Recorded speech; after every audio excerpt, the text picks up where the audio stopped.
Hello दोस्तों, आप देख रहे हैं टी कोड इंडियन और आज के इस वीडियो में हम बात करने वाले हैं ग्रेच्युटी एक्ट 1972 के बारे में, जिसका पूरा नाम है the payment of gratuity act 1972। India में ग्रेच्युटी को लेकर के जो भी मुद्दा है कि कौन कौन सा एम्प्लॉयज़ के लिए एलिजिबल है, कौन कौन से सेक्टर में अगर कोई व्यक्ति काम करता है तो वो ग्रेच्युटी के लिए एलिजिबल होगा, ग्रेच्युटी को कैलकुलेट कैसे किया जाता है, इन सब के बारे में आज के इस वीडियो में हम बात करने वाले हैं। और हम ये भी बात करेंगे कि बहुत दिनों से बहुत सारे लोगों के द्वारा कहा जा रहा है कि ग्रेच्युटी का जो एक टाइम पीरियड सेट किया गया है 5 साल, अगर आप कहीं 5 साल काम करते हैं तो आपको ग्रेच्युटी मिलेगा, इस टाइम पीरियड को भारत सरकार के द्वारा कम कर दिया गया है। तो कितना ये सच है, इन सब के बारे में आज हम डिस्कस करने वाले हैं। सबसे पहले तो ग्रेच्युटी क्या होता है, आई एम श्योर आपको पता होगा कि कोई भी एम्प्लॉय अगर किसी कंपनी में काम करता है एक सर्टेन पीरियड तक, 5 साल, 10 साल, 15 साल, तो उसे जब वो कंपनी को छोड़ता है तो कंपनी की तरफ से उसे गिफ्ट के तौर पे एक लंप सम अमाउंट दिया जाता है, एक साथ कुछ पैसा दिया जाता है और वही क्या कहलाता है, ग्रेच्युटी कहलाता है। अगर हम इंडिया में देखें तो इंडिया में ग्रेच्युटी को एक रिटायरमेंट बेनिफिट के तौर पर देखा जाता है। जिस प्रकार से पेंशन होता है रिटायरमेंट के बाद लोगों को मिलता है, उसी प्रकार से ग्रेच्युटी को भी देखा जाता है। लेकिन उसके अलावा भी ग्रेच्युटी एक्ट 1972 के अंतर्गत बहुत सारे कंडीशन बताए गए हैं जब कोई एम्प्लॉय ऑटोमेटिकली एलिजिबल हो जाता है ग्रेच्युटी के लिए अप्लाई करने के लिए। जैसे कि आपका अगर कोई एम्प्लॉय रिजाइन करता है, अगर किसी एम्प्लॉय की मृत्यु हो जाती है या फिर किसी एक्सीडेंट या फिर बीमारी की वजह से एम्प्लॉय डिसेबल हो जाता है किसी काम को करने के लिए, या फिर उस एम्प्लॉय ने वीआरएस ले लिया होता है, वीआरएस यानी कि वॉलंटरी रिटायरमेंट स्कीम, अगर कोई रिटायरमेंट के एज से पहले रिटायरमेंट लेना चाहता है, उसके अलावा अगर उस पर्टिकुलर एम्प्लॉय को टर्मिनेट कर दिया जाता है या फिर छटनी के दौरान उस एम्प्लॉय को हटा दिया जाता है, तो ये सब कुछ ऐसे कंडीशन है जब वो एम्प्लॉय एलिजिबल हो जाता है ग्रेच्युटी के अमाउंट के लिए। कौन कौन से सेक्टर में अगर आप काम कर रहे हैं तो आपको ग्रेच्युटी मिलेगा। देखिए, सबसे पहले तो जितने सारे भी सेंट्रल और स्टेट गवर्नमेंट डिपार्टमेंट है, उसके अलावा जो डिफेंस हो गया, लोकल गवर्निंग बॉडीज हो गया, अगर आप यहाँ पे काम कर रहे हैं तो आप मोस्ट ऑफ द टाइम आप क्या होंगे, गवर्नमेंट एम्प्लॉय होंगे और आप ग्रेच्युटी के लिए एलिजिबल होंगे ग्रेच्युटी एक्ट 1972 के अंतर्गत। लेकिन इसके अलावा प्राइवेट ऑर्गेनाइजेशन में भी अगर आप काम कर रहे हैं तो वो ऑर्गेनाइजेशन भी ग्रेच्युटी एक्ट के अंतर्गत आता है, लेकिन इसके लिए कुछ कुछ कंडीशन है। उस पर्टिकुलर ऑर्गेनाइजेशन में कम से कम 10 एम्प्लॉय होना चाहिए या फिर 10 से ज़्यादा एम्प्लॉय होना चाहिए, तभी वो ग्रेच्युटी एक्ट के अंतर्गत कवर होगा। और हर एक एम्प्लॉय को यहाँ पे मिनिमम जो है वो 5 साल काम करना पड़ेगा, तभी वो ग्रेच्युटी के लिए अप्लाई कर सकता है। हालांकि 5 साल से पहले भी अगर उसकी मृत्यु हो जाती है या फिर अनफॉर्चुनेटली अगर वो डिसेबल हो जाता है तो वो यहाँ पे ग्रेच्युटी के लिए अप्लाई कर सकता है। अब बहुत सारे लोगों के द्वारा कहा जा रहा है कि ये जो 5 साल का पीरियड है उसको भारत सरकार ने कम कर दिया है, 1 साल कर दिया है, 3 साल कर दिया है। देखिए, आपको पता होगा कि पिछले 1-2 साल से हमारे देश में 4 लेबर कोड के बारे में बहुत ज़्यादा डिस्कशन हो रहा है। कोड ऑन वेजेस हो गया, इंडस्ट्रियल रिलेशन कोड हो गया, उसके अलावा एक यहाँ पे कानून था सोशल सिक्योरिटी कोड 2020, जिसको कि पास किया गया था 2020 में पार्लियामेंट से, अभी इसको लागू नहीं किया गया है।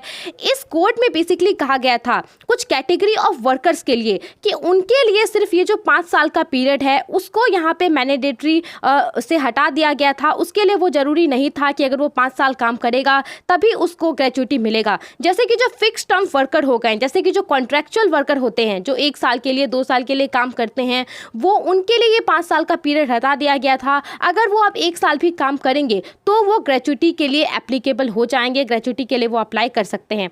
इसके अलावा जो वर्किंग जर्नलिस्ट होते हैं उनके लिए भी 5 साल के पीरियड को कम कर दिया गया था। अगर वो किसी भी मीडिया ऑर्गेनाइजेशन में 3 साल काम करते हैं तो वो ग्रेच्युटी के लिए एप्लीकेबल हो जाएंगे। लेकिन जो रेगुलर एम्प्लॉय होते हैं, जो परमानेंट प्राइवेट कंपनी में काम करते हैं, परमानेंट उनका नौकरी होता है किसी प्राइवेट कंपनी में, तो वो लोग यहाँ पे 5 साल से पहले ग्रेच्युटी के लिए अप्लाई नहीं कर सकते हैं। अब भारत सरकार ने ऐसा क्यों किया है, तो जॉब सिक्योरिटी का जो एक बहुत ज़्यादा डिक्लाइन हमें देखने को मिल रहा है, किसी का भी जॉब सिक्योर नहीं हो रहा है। मोस्ट ऑफ द जो कंपनी है वो कॉन्ट्रैक्ट पे एम्प्लॉय को रिक्रूट कर रही है और कॉन्ट्रैक्ट के बाद जो है एम्प्लॉय को हटा दे रही है, जिससे कि एम्प्लॉय को ग्रेच्युटी के लिए एप्लीकेबल वो नहीं बना पा रही है। उसके अलावा बहुत सारे कंपनियां तो ऐसे करती हैं कि 5 साल पूरा होने वाला रहता है तो एम्प्लॉय को हटा देती हैं ताकि ग्रेच्युटी उन्हें नहीं देना पड़े अलग अलग रीजन से। तो इन सब चीज़ों को यहाँ पे ठीक करने के लिए, एम्प्लॉय को इंटरेस्ट को सेव करने के लिए भारत सरकार के द्वारा ये फैसला लिया गया है कि कुछ कुछ कैटेगरी के लिए जो है ये 5 साल के लिमिट को घटा दिया जाए। आई होप आपको ये चीज़ क्लियर हो गई होगी।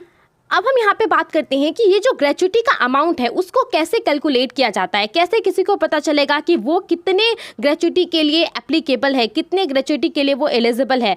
देखिए यहाँ पे दो तरह के एम्प्लॉय होते हैं। एक एम्प्लॉय तो ऐसा होता है जो कि ग्रेच्युटी एक्ट के अंतर्गत कवर होता है और दूसरा एम्प्लॉय ऐसा होता है जो कि ग्रेच्युटी एक्ट के अंतर्गत कवर नहीं होता है। तो इन दोनों के लिए अलग अलग नियम है। मोस्ट ऑफ द एम्प्लॉय जो है वो ग्रेच्युटी एक्ट 1972 के अंतर्गत कवर होते हैं और उनके लिए बहुत ही सिंपल सा एक फॉर्मूला है। यहाँ पे उनको 3 कंपोनेंट को मल्टीप्लाई करना होता है 15। उसके अलावा उन्होंने जो लास्ट रिटायरमेंट से पहले या फिर जब वो कंपनी छोड़ रहे थे उस समय जो उनको लास्ट सैलरी मिली थी उसको और जितने साल उन्होंने काम किया था उसको, इन तीनों को उनको यहाँ पे मल्टीप्लाई करना होता है और फिर उनको 26 से डिवाइड कर देना होता है और जो अमाउंट आता है वही उन्हें ग्रेच्युटी मिलता है। यहाँ पे जो सैलरी है, सैलरी को आप कैसे समझेंगे? सैलरी का मतलब है यहाँ पे बेसिक पे और डीएनएस अलाउंस, उसके अलावा जो भी कंपोनेंट है वो ऐड नहीं होगा। और साथ ही में जो number of completed year of services है, इसका मतलब ये कि अगर आप 6 महीने काम करते हैं तो वो 1 साल में कैलकुलेट होगा। मान लीजिए कि आपने 9 साल और 8 महीने काम किए तो इसका मतलब ये होगा कि आप 10 साल आपने पूरा काम किया और उसके हिसाब से आपको ग्रेच्युटी दिया जाएगा। एक एग्जांपल के तौर पे समझें तो मान लीजिए कि आपका जो लास्ट ड्रॉन सैलरी था, कंपनी छोड़ने के वक्त जो आपको सैलरी मिला था वो 20,000 रुपये है और आपने 9 साल और कुछ 6 महीने काम किए तो वो कितना हो गया? 10 हो गया। अब यहाँ पे अगर आप इस फॉर्मूला पे बैठाएंगे 15 × 20,000 × 10 डिवाइडेड बाई 26 तो आपको यहाँ पे मिलेगा 1,15,385 और यही अमाउंट आपका ग्रेच्युटी का अमाउंट हो जाता है। यहाँ पे 15 का मतलब होता है कि एक महीने में 15 दिन जो रहता है वो आपको ग्रेच्युटी का पैसा मिलता है उसके हिसाब से, और 26 का मतलब है कि एक महीने में जो 4 संडे होता है उसको हटा करके आपको यहाँ पे दिया जाता है। उसके अलावा जो एम्प्लॉय इस एक्ट के अंतर्गत कवर नहीं करते हैं उनके लिए थोड़ा सा अलग फॉर्मूला है। यहाँ पे भी आपको 3 कंपोनेंट को मल्टीप्लाई करना है, लेकिन यहाँ पे आपको 26 के बदले 30 से डिवाइड करना है और साथ ही में यहाँ पे जो सैलरी रहता है वो लास्ट ड्रॉन सैलरी नहीं रहेगा।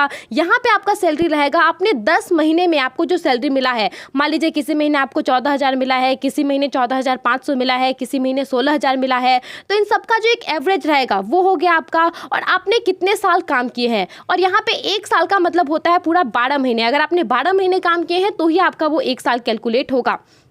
साथ ही में यहाँ पे सैलरी का मतलब सिर्फ बेसिक पे और डीएनएस अलाउंस नहीं होता है, इसके अलावा कमीशन भी इसमें ऐड होता है। एक एग्जांपल के तौर पे समझें तो मान लीजिए कि आपका जो लास्ट 10 मंथ का एवरेज सैलरी है वो 20,000 रुपये है, तो 15 × 20,000 और साथ ही में आपने यहाँ पे 9 साल और 8 महीने अगर काम किए तो ये आपका 9 साल ही कैलकुलेट होगा। इसको हमने अगर मल्टीप्लाई कर दिया और इसको अगर हमने 30 से डिवाइड कर दिया तो 90,000 आ गया। इस प्रकार से आपकी ग्रेच्युटी बनेगी 90,000। इन सब के अलावा भी ग्रेच्युटी एक्ट 1972 में कुछ कुछ दूसरे रूल हैं, जैसे कि किसी भी एम्प्लॉय को मैक्सिमम 20 लाख रुपए तक जो भी ग्रेच्युटी का अमाउंट मिलेगा वो टैक्स फ्री होगा। 20 लाख रुपए से ज़्यादा अगर उसे मिलता है, अगर वो अलग अलग कंपनी में काम करता है और अलग अलग कंपनी को मिला करके उसे 20 लाख रुपए से ज़्यादा ग्रेच्युटी मिलता है तो उस पैसे पे जो एक्स्ट्रा अमाउंट रहेगा उस पर उसे टैक्स पे करना पड़ेगा। हालांकि जो गवर्नमेंट एम्प्लॉय होते हैं उनके लिए ग्रेच्युटी का पूरा अमाउंट ही टैक्स फ्री रहता है, उनको टैक्स देने की कोई भी ज़रूरत नहीं रहती है। इसके अलावा अगर आपका जो भी सेक्टर में आप काम करते हैं वो ग्रेच्युटी एक्ट 1972 के अंतर्गत कवर करता है, तो अगर वो बैंक करप्सी भी हो जाता है, अगर वो दिवालिया भी हो जाता है कंपनी, उस कंडीशन में भी आप ग्रेच्युटी के लिए एलिजिबल हैं। एम्प्लॉयर को किसी भी हालत में आपको ग्रेच्युटी देना पड़ेगा। इसके अलावा कुछ कुछ कंडीशन में जो एम्प्लॉयर है वो आपके ग्रेच्युटी को जब्त करके भी रख सकती है। अगर आपका जो बिहेवियर है या फिर अगर आपके किसी ऐसे बिहेवियर की वजह से कंपनी को कुछ बहुत ज़्यादा नुकसान हुआ है तो उस कंडीशन में आप ग्रेच्युटी के लिए एलिजिबल नहीं भी हो सकते हैं। और इन सब के अलावा अगर कोई विडो है तो उनको भी जो ग्रेच्युटी का अमाउंट मिलेगा वो पूरी तरह से टैक्स फ्री होगा। आई होप आपको ये सारी बातें समझ में आ गई होंगी। आप इन सब के बारे में क्या सोचते हैं, हमें अपना ओपिनियन जरूर बताएं।